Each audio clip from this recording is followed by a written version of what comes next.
With so many different gaming headsets on the market, it's hard deciding which one to spend your cold hard cash on.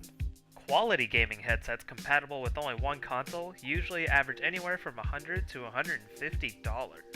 With a $90 price tag, PDP aims to slash those expensive prices with its universal Afterglow wireless headset, a gaming headset that's compatible with all current generation consoles and more. The headset has quite a spiffy design to it. Everything from the volume adjustments to the charging port is conveniently located on the left headphone. With the see-through design, you see all of the wiring and circuitry inside the headset while it simultaneously illuminates a bright blue light. It even works in the dark! The flexible padding that touches your head is attached with wiring that might seem cheap, but it's actually tough to break and will adjust itself depending on how far down you prefer the headset to go. Above the flexible padding is a plastic arc that keeps the headphones from caving in on your head. Whether it looks silly or not, well, I'll leave that up to you. Even for the most hardcore gamer who goes through long gaming sessions, this headset is pretty comfortable. Along with the headphones being shaped like ears to fit snugly, there's extra padding toward the backside to add an extra level of cushioning behind the ears. The cushioning on the headphones also cancels noises to enhance the sounds of your play sessions. While playing in 3 to 4 hour intervals, I never once wanted to take off the headset from discomfort. With a fully charged battery, the headset can last up to 10 hours wirelessly. When the battery is exhausted, it takes 3 hours to charge at the most. Fortunately, the charging cable packed with the headset should be long enough if you want to charge it and keep gaming. Testing the headset on 9 different devices, I can happily report the sound worked equally well across all platforms.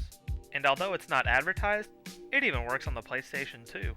The USB transmitter is what lets you connect the headset to consoles wirelessly with 2 different options for sound output. The first option is with the AV cables that likely came with your console when you bought it. Except for the Wii U, if you use an HDMI cable with your system, you can still have it plugged in for HD display. However, it should be noted that with an HDMI cable, you won't hear sound coming from your TV unless you're listening through the headset since the cables aren't on the same input. If you don't use AV cables, then you'll have to buy the right cables for your console or consoles. Even then, you could be dealing with some hefty wiring getting tangled alongside the hassle of switching wires between multiple consoles. The second option for output is plugging the transmitter's headphone jack into your TV. While the headphone jack is an easier option, it's irritating since the transmitter's cable is merely 4 feet long. Overall, it's just not as cordless as the name Universal Wireless Headset suggests. There are 3 different sound settings to choose from: pure audio, bass boost, and immersive.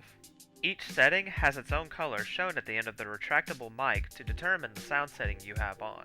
Pure audio lets you hear the sounds from a game in its purest form. Bass boost gives an extra kick to bass sounds. Finally, immersive enhances the sound to give a game a sense of reality to make it feel like you're in on the action. Except for immersive, I wasn't sure which sound setting was which. In the manual, it says blue is bass boost and red is pure audio, but the box of the headset says the opposite. This didn't matter too much though, since immersive is the superior sound setting anyway. If you're playing online and chatting with other players, there's a game and chat volume dial that lets you adjust how much you can hear people speaking versus what you want to hear from the game. If you want to chat with other players over Xbox, you have to use a green double-ended headphone jack that inserts into the headset and an Xbox 360 controller, which, again, somewhat defeats the purpose of a wireless headset. There were only a couple of occasions out of many when I could barely hear sounds no matter how much I adjusted the headset's volume. It wasn't a huge problem though, because all I had to do was turn the headset on and off to get it to work again. If you want to listen to music on an electronic device, the headset comes with a double-ended headphone jack where one end goes into the headset and the other into the device of your choice. When using this headphone jack, the headset doesn't need to be turned on for sound to be heard.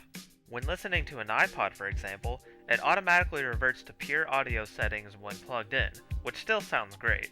Despite the hassles of all the possible wiring for a wireless headset, with great comfort, stability, sound, and a wide variety of compatibility all priced at $90, it's a steal for gamers and even those who just want to listen to music. If you're a gamer like me who has multiple consoles and enjoys listening to music, PDP's Universal Wireless Headset is a fantastic headset that's well worth your money. It sounds To me, like the headset gets a 9 out of 10. For a written review on this awesome headset, head over to analogaddiction.org.